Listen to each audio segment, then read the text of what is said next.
앤디 김과 영김, 미셸 스틸박, 메릴린 스트링랜드 등 한국계 연방 하원 의원 4명이 전원 당선됐습니다. 어제 실시된 선거에서 론김 뉴욕주 하원 의원은 물론이고 한인 밀집 지역을 대표하는 친한파 정치인들이 대거 당선됐습니다. 뉴욕주지사 선거에서 캐시 호컬 현 주지사가 뉴욕시 등 대도시에서 몰표를 얻어 리젤딘 공화당 후보를 제치고 재선에 성공했습니다. 공화당이 4년 만에 간신히 연방하원 탈환에 성공한 반면 연방상원은 초박빙이지만 현재처럼 50대 50 동수로 민주당이 수성에 성공할 것으로 전망됩니다. 이상은 TKC 뉴스데스크 오늘의 주요 소식입니다. 아직도 코비드-19 변이가 활동하고 있습니다. 변이 예방을 위한 새로운 부스터가 준비되어 다행이죠. 새로운 이가 부스터가 준비되었습니다. 명중.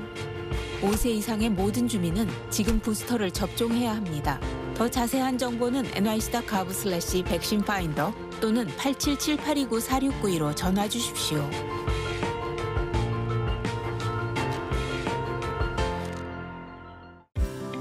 유나이티드 헬스케어는 40년 이상 메디케어 수혜자들에게 서비스를 제공해온 미국 최대의 메디케어 어드밴티지 플랜 건강보험 회사입니다. 유나이티드 헬스케어의 한국어 서비스팀은 다양한 혜택 및 수백여 개의 처방약을 코페이먼트 제로로 제공하는 향상된 2023년 메디케어 플랜을 쉽게 선택하실 수 있도록 도와드립니다. 연례 가입 기간이 12월 7일에 마감됩니다. 1877-718-3682, 1877-718-3682로 전화하십시오. 시청자 여러분 안녕하십니까? 11월 9일 수요일 TKC 뉴스데스크 첫 소식입니다. 앤디 김과 영김, 미셸 스틸박, 메릴린 스트링랜드 등 한국계 연방 하원 의원 4명이 전원 당선됐습니다. 뉴저지 제3선거구의 민주당 출신 앤디 김 연방 하원 의원은 55%의 지지를 획득, 44%에 그친 공화당 밥 힐리 후보를 물리치고 3선에 성공했습니다. 지난 2018년 11월 공화당 현역 의원을 물리치고 처음 당선된 앤디 김 의원은 지난 1996년 3선에 성공한 김창준 전 의원 이후 최초로 3선 고지에 올랐습니다. 또 캘리포니아주 제40선거구의 공화당 출신 영김 연방 하원 의원은 50% 개표 상황에서 59%를 획득, 이변이 없는 한 당선이 확정적이며 캘리포니아주 제45선거구의 공화당 출신 미셸 스틸박 연방 하원 의원도 46% 개표 상황에서 55%를 획득, 중국계 후보인 첸을 앞서고 있습니다. 워싱턴주 제10선거구의 민주당 출신 메릴린 스트링랜드 연방 하원 의원도 57%의 지지를 얻어 공화당 후보를 여유 있게 물리쳤습니다. 이처럼 한인 사회는 민주당 출신 2명, 공화당 출신 2명 등 4명의 연방 하원 의원이 3선 내지 재선에 성공함에 따라 의회에서 만만치 않은 영향력을 행사할 수 있게 됐습니다. 어제 실시된 선거에서 론김 뉴욕주 하원 의원은 물론이고 한인 밀집 지역을 대표하는 친한파 정치인들이 대거 당선됐습니다. 박하율 기자의 보도입니다. 론김 뉴욕주 하원 의원은 득표율 51.53%를 획득해 중국계 공화당 후보를 누르고 6선에 성공했습니다. 김 의원은 443표 차로 경쟁 후보를 이긴 것입니다. 김 의원은 자신을 믿어주고 지지해준 유권자들과 지지자들에게 감사하다고 소감을 밝혔습니다. 또 그 어느 때보다 서민주택, 특히 노인주택과 노인들을 위한 롱텀 케어 확대를 위해 노력할 것이라고 다짐했습니다. 특히 최초의 한인 여성 뉴욕주 하원 의원 그레이스 리도 이날 선거에서 승리했습니다. 이 당선자는 이날 득표율 76%를 획득했습니다. 이 당선자는 로어 맨해튼을 위해 혼신의 힘을 다해 섬기겠다고 소감을 밝혔습니다. 한인 밀집 지역을 대표하는 그레이스 맥 연방 하원 의원, 존 리우, 토비엔 스타비스키 뉴욕주 상원 의원, 에드 브런스틴, 닐리 로직 뉴욕주 하원 의원 등도 승리했습니다. 그레이스 맥 연방 하원 의원은 선거구 재조정으로 이번 선거에는 잭슨 하이츠와 우드사이드 지역 주민들을 대표할 수 있게 돼 기쁘다며 앞으로 연방의회에서 퀸즈 주민들을 위한 강력한 목소리가 되겠다고 약속했습니다. 뉴욕주지사 선거에서 캐시 호컬 현 주지사가 뉴욕시 등 대도시에서 몰표를 얻어 리젤딘 공화당 후보를 제치고 재선에 성공했습니다. 팽팽한 접전이 계속된 뉴욕주지사 선거에서 캐시 호컬 주지사는 약 52.8%를 획득, 47.2%에 그친 리젤딘 후보를 약 5.6%포인트 차이로 꺾었습니다. 특히 호컬 주지사는 맨해튼에서 82%가 넘는 압도적 지지를 얻었고 브롱스에서 77%, 브루클린에서 71.5%, 퀸즈에서 63%를 기록한 반면 스테이튼 아일랜드에서는 리젤딘 후보가 66%를 얻었지만 유권자가 워낙 작아 역부족이었습니다. 또 리젤딘 후보는 나소 카운티에서 55%, 서포 카운티에서 58% 지지를 얻는 등 롱아일랜드 지역에서 호컬 주지사를 앞섰습니다. 특히 뉴욕주에서 버팔로, 로체스터, 알바니, 얼스터, 웨체스터, 뉴욕시 등 대도시 지역과 톰스킨스 카운티를 제외하고는 모두 리젤딘 후보가 승리, 대도시 지역은 민주, 근교 지역은 공화당 등 양극화가 두드러졌습니다. 공화당이 4년 만에 간신히 연방하원 탈환에 성공한 반면 연방 상원은 초박빙이지만 현재처럼 50대 50 동수로 민주당이 수성에 성공할 것으로 전망됩니다. NBC 방송은 연방 하원 선거에서 435석 중 공화당이 219석을 획득, 216석에 그친 민주당을 3석 차이로 누르고 연방 하원 다수당이 될 것이라고 전망했습니다. 케빈 메카시 공화당 하원 원내대표 역시 오늘 새벽 연설을 통해 공화당이 하원을 다시 찾아왔다며 승리를 선언했습니다. 당초 연방 하원의원 선거에서는 공화당이 무난히 승리할 것으로 점쳐졌지만 민주당이 예상외로 선전을 하면서 공화당은 과반 의석보다 불과 1석을 더 얻는 데 그쳐 간신히 다수당이 됐습니다. 또 CNN도 오늘 새벽 기준 공화당이 195석, 민주당이 174석, ABC는 공화당이 207석, 민주당이 188석, 워싱턴 포스트는 공화당이 191석, 민주당이 162석, 월스트리트저널은 공화당이 199석, 민주당이 172석이라며 주요 언론도 일제히 공화당이 승리했다고 보도했습니다. 반면 연방 상원의원 선거는 공화당이 앞설 것이라는 예상을 뒤엎고 민주당이 48석, 공화당이 47석, 미확정 5석으로 민주당이 소폭 앞서고 있습니다. 주요 언론 모두 민주당이 1석 앞서고 있다며 동일한 결과를 보도했으며 공화당 현직 상원의원의 은퇴로 공석이 된 펜실베니아주에서 민주당 존 페터만 후보가 50.2%로 공화당 매메토 오주를 간발의 차이로 제치고 승리, 민주당의 소중한 1석을 보탰습니다. 또 조지아주는 누구도 과반을 얻지 못해 다음 달 결선 투표가 실시되며 알래스카, 네바다, 위스콘신, 아리조나 등 4개 지역도 아직 당선자가 확정되지 않았으나 이 중 3개 지역은 공화당, 2개 지역은 민주당이 앞서고 있습니다. 따라서 만약 현재 추세가 계속되면 민주당과 공화당이 각각 50석으로 동수가 되고 당연직 상원의원인 카말라 해리스 부통령이 캐스팅 보트를 행사하게 돼 민주당이 현재처럼 상원을 장악하게 됩니다. 중간선거 사상 최대의 격전지가 되면서 미국 정치 1번지로 부상한 조지아주 연방 상원의원 선거에서 결국 당선자를 결정하지 못하고 결선 투표를 치르게 됐습니다. 조지아주 연방 상원의원 선거에서 개표를 100% 완료한 결과 민주당 현역 의원인 라파엘 워녹 의원이 49.42%, 도전자인 공화당의 허셀 워커 후보가 48.52%를 얻음에 따라 누구도 과반수인 50%를 넘지 못했습니다. 이에 따라 조지아주에서는 연방 상원의원 당선자를 결정하지 못하고 결국 다음 달 6일 결선 투표를 치르게 됐습니다. 어제 개표에서 워녹 상원의원은 초반에 선두를 달리다 중반에 워커 후보에게 역전당한 뒤 다시 종반에 재역전에 성공하는 등 손에 땀을 쥐게 하는 박빙 승부 끝에 워커 후보를 꺾었지만 과반수 획득에 실패했습니다. 조지아주에서는 지난 2020년에는 민주당 출신 존 오소프 현 상원의원이 결선 투표 끝에 공화당을 누르고 당선되는 등 전통적으로 미국에서 가장 박빙의 승부가 펼쳐지는 지역입니다. 특히 이번 선거에서도 민주, 공화 양당은 모든 역량을 집중 선거운동에 나서 이 지역에서만 선거 광고비가 2억 5천만 달러나 집행된 것으로 집계됐습니다. 36명의 주지사와 괌 등 미국령 3개의 지사를 뽑는 선거에서는 캐시 호컬 뉴욕주 지사가 재선에 성공한 데 이어 로널드 드센티드 글로리다 주지사도 당선돼 공화당 대선 주자로서 입지를 다졌습니다. 플로리다 주지사 선거에서 드샌티스 현 주지사는 약 59.3%의 지지를 얻어 39.9%에 그친 민주당의 크리스트 후보를 비교적 여유 있게 제치고 승리했습니다.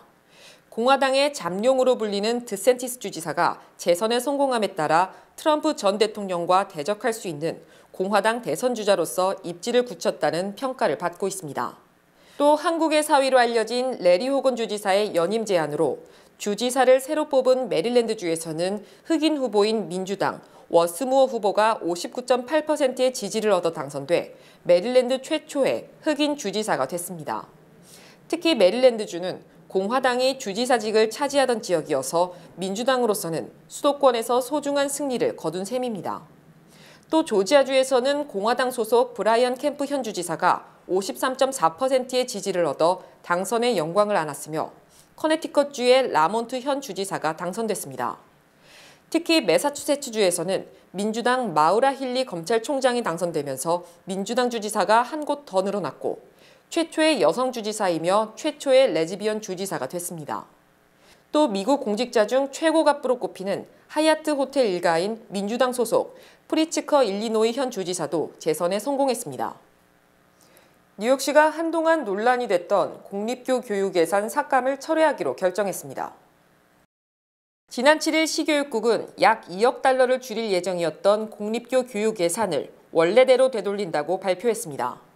뉴욕시는 코로나19 팬데믹 이후 공립교 학생이 계속해서 줄자 공립교 교육 예산을 줄이기로 한 바 있으나 학부모와 교사, 유권자들의 반발이 이어지자 결국 예산 삭감을 철회하기로 결정한 것입니다. 또 최근 뉴욕시로 상당수 유입된 망명 신청자 가정의 아동들이 공립교에 대거 등록한 것도 예산을 유지하게 된 배경으로 풀이됩니다. 이에 대해 에릭 아담스 뉴욕시장은 공립교에 등록한 약 100만 명의 학생이 여전히 매일 영향을 받고 있고 공립교가 여전히 팬데믹 영향을 받아 심각한 상황인 만큼 예산도 유지하기로 했다고 말했습니다. 데이비드 뱅크스 시 교육감 역시 공립교 예산은 팬데믹 이후 지속적으로 등록 학생 수가 감소하고 있는 학교의 문제를 해결하는 역할을 할 것이라며 아이들이 학업, 정서적, 신체적으로 필요한 자원을 제공하는 데 초점을 맞추고 지원하겠다고 강조했습니다.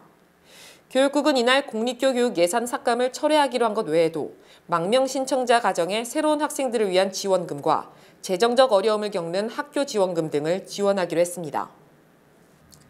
한인기업 솔로몬 보험이 한인 서류 미비 대학생 지원을 위해 민권센터에 3만 달러를 전달했습니다.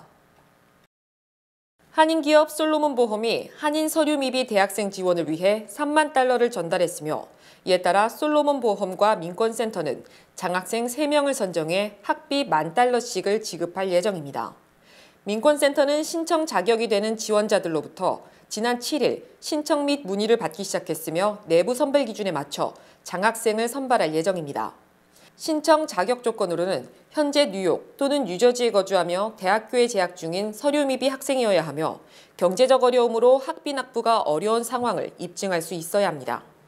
또 솔로몬 보험에서 직접 학교 측에 학비 납부가 가능한 경우에 해당됩니다. 자격이 되는 학생들은 자기소개서 및 연락처, 2023년 봄학기 학비 청구서, 서류 미비 신분 증명 서류, 부모 세금 보고 기록, 지난 학기 성적 증명서와 추천서를 제출해야 합니다.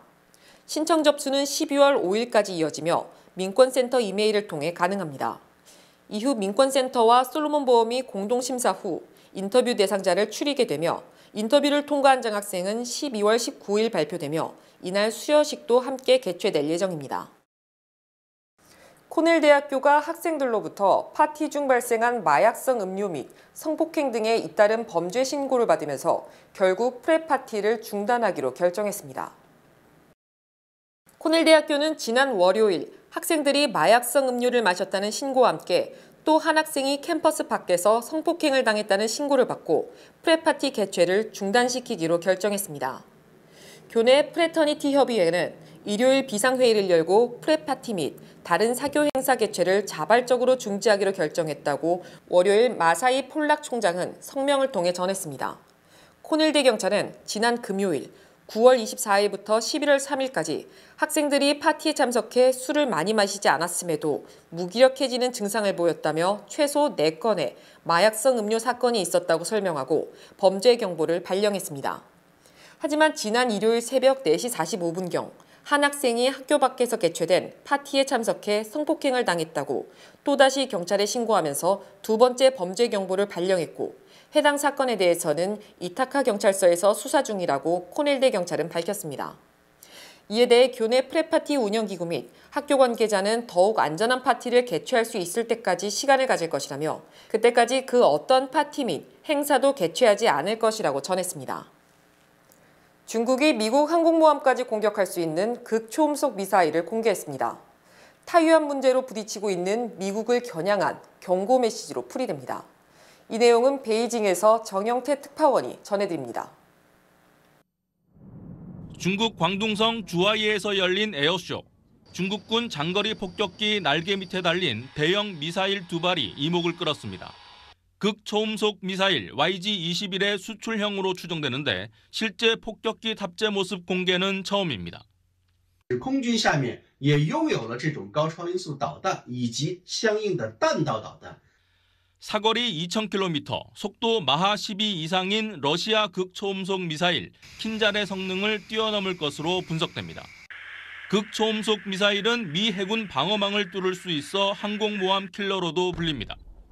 유사시 타이완 해협에서 군사 충돌이 있을 경우 미군 항모전단의 접근을 차단할 핵심 무기인 셈입니다.